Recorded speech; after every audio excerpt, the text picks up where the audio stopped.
नमस्कार, मैं हूं आमिल बेग। आप देख रहे हैं सिटी बुलेटिन न्यूज़। पेश हैं आज के प्रमुख समाचार।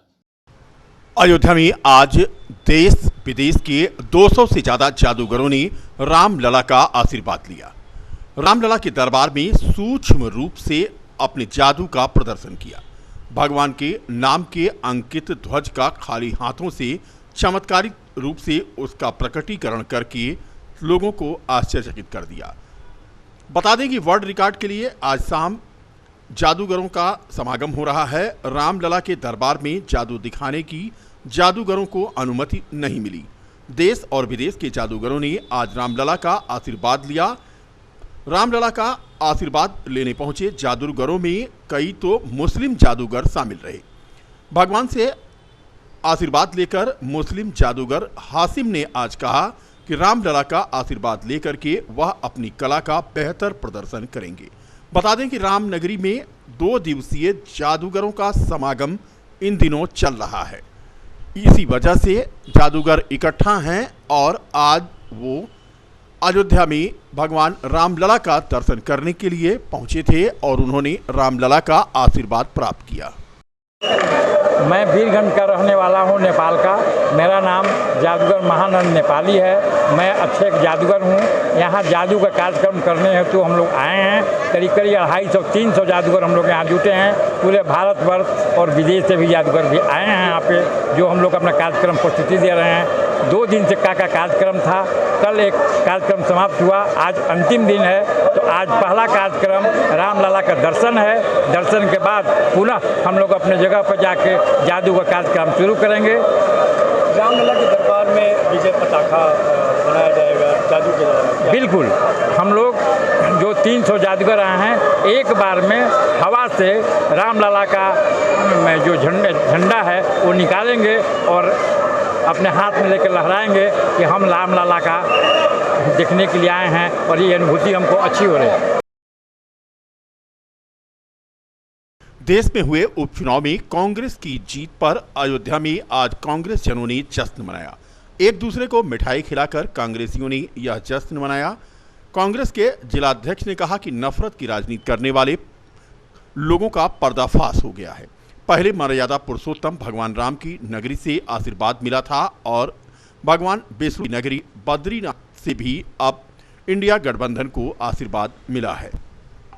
कांग्रेस के महानगर अध्यक्ष पेत सिंह कमल ने कहा कि लोकसभा चुनाव में इंडिया गठबंधन की जीत के बाद विधानसभा उपचुनाव में गठबंधन की जीत ने यह बता दिया कि जनता अब भाजपा की नफरती राजनीति से ऊब चुकी है। मजबूत विकल्प के तौर पर कांग्रेस पार्टी ही जनता की पसंद बन रही है। पूर्व जिलाध्यक्ष राजेंद्र प्रताप सिंह ने बद्रीनाथ विजय पर हर्ष व्यक्त किया। इस अवसर पर मुख्य रूप से पीसीसी सदस्य उग्रसेन मिश्रा, रामावत, कबींद्र साहनी, चंचल सोनकर, मोहम्मद आरिफ, ताज मोहम्मद, प्रेम पांडे, रोहित यादव के अलावा मीडिया प्रभारी और जिला प्रवक्ता सुनील कृष्ण गौतम मौजूद थे। देश में जो उपचुनाव हुए उसमें इंडिया गठबंधन की ऐतिहासिक जीत को लेकर आज हम कांग्रेस जन यहाँ पे कांग्रेस कार्यालय पर मिष्ठान वितरण करके आम लोगों में खुशी मना रहे थे।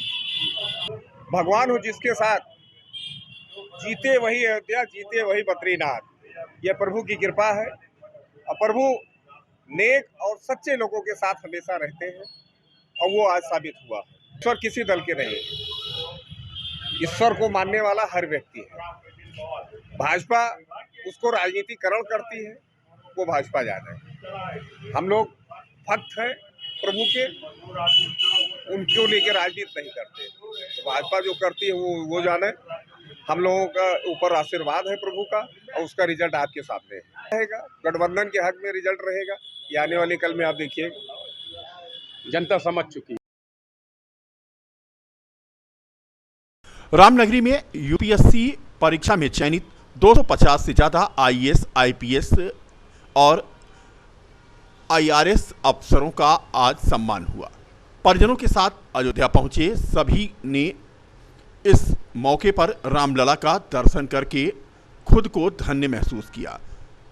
यूपीएससी में चयनित अभ्यर्थियों का कहना था कि राम मंदिर में दर्शन करके वह धन्य हो गए। राम राज्य की परिकल्पना के साथ आने वाले दिनों में उन्हें जो जिम्मेदारी दी जाएगी उसको राष्ट्र हित में करने का वह काम करेंगे। बता दें कि 250 के करीब चयनित अभ्यर्थियों ने अपने परिजनों के साथ आज अयोध्या पहुंच करके रामलला के दरबार में माथा टेका। इससे पहले चयनित अभ्यर्थियों का राम मंदिर ट्रस्ट के अध्यक्ष महंत नृत्य गोपाल दास के प्रांगण में सम्मान किया गया। सम्मान समारोह संकल्प संस्था के जरिए आयोजित किया गया था। भगवान रामलला सर भगवान का ही बुलावा था जो हम वहाँ पाए, वरना अभी तो नहीं सोचा था कि इतनी जल्दी राम मंदिर बना और इतनी जल्दी हम दर्शन कर पाएंगे। बिल्कुल, तो कोशिश करेंगे कि उन्हीं की मर्यादाओं पे चल सके। कौन सा रैंक है? मेरा 650 और टोटल फैमिलीज मेंबर मिला के करीब 1500-1600 के आसपास लोग हैं। फिर उसके बाद ट्रेनिंग पे जाना जी, तो रामलला का आशीर्वाद लेकर ही जाना। जी जी।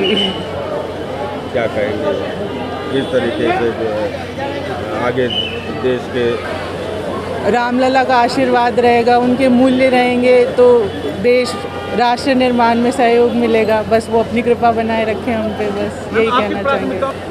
अभी सर्विस एलोकेशन बाकी है, तो मुझे लगता है उसके हिसाब से जो सर्विस एलोकेट होगी तो प्राथमिकता भी उसी तरह बदलेंगी। क्या सुनना मैं आपको?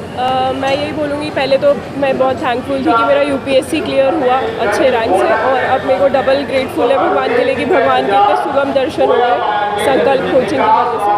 सो I am very grateful feeling. हम राम राज्य को आप मेंशन भी करते हैं, हमारा गवर्नेंस का एक सब्जेक्ट होता है, उसमें एक राम राज्य को एक गुड गवर्नेंस का मॉडल की तरह देखा जाता है। तो जो भी श्री राम के प्रिंसिपल्स थे वो मर्यादा पुरुषोत्तम थे, सो उनको हम फॉलो करने की कोशिश करेंगे कि हम कभी भी अपनी लिमिट्स क्रॉस ना करें। हम हमेशा ऑनेस्टी, इंटेग्रिटी और निष्ठा के साथ काम करें आगे। मैम मेरा 263 ऑल इंडिया रैंक। तो आगे क्या आपको अलर्ट होने वाला है? आईपीएस या आईआरएस में से एक्सपेक्टेड है कुछ। तो क्या सोचा है आगे किस तरीके से जब ट्रेनिंग पूरा होगा तो? जो भी मेरा तो यही मानना है कि जो भी सर्विस मिलेगी, जहाँ पर भी मैं पोस्टेड रहूँगी, जो भी उस इलाके की इश्यूज होंगे, मैं इशू स्पेसिफिक फोकस रखूँगी और उसी पे ही काम करूँगी, उसी के सोल्यूशन के प्रति। क्या नाम है?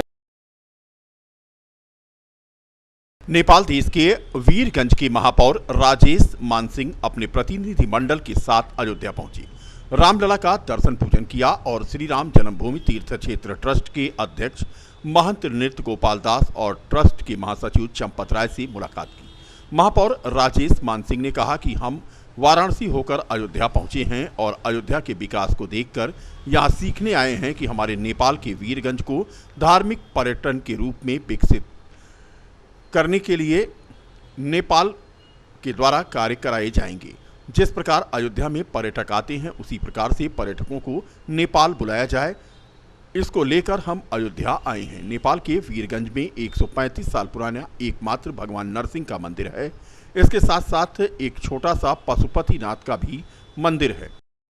वहां कैसे पर्यटक पहुंचे, इसको लेकर के चर्चा हुई है। उन्होंने कहा कि अयोध्या और नेपाल का रिश्ता बहुत पुराना है। हम अयोध्या वासियों को दोबारा बारात लाने का निमंत्रण भी देने आए हैं।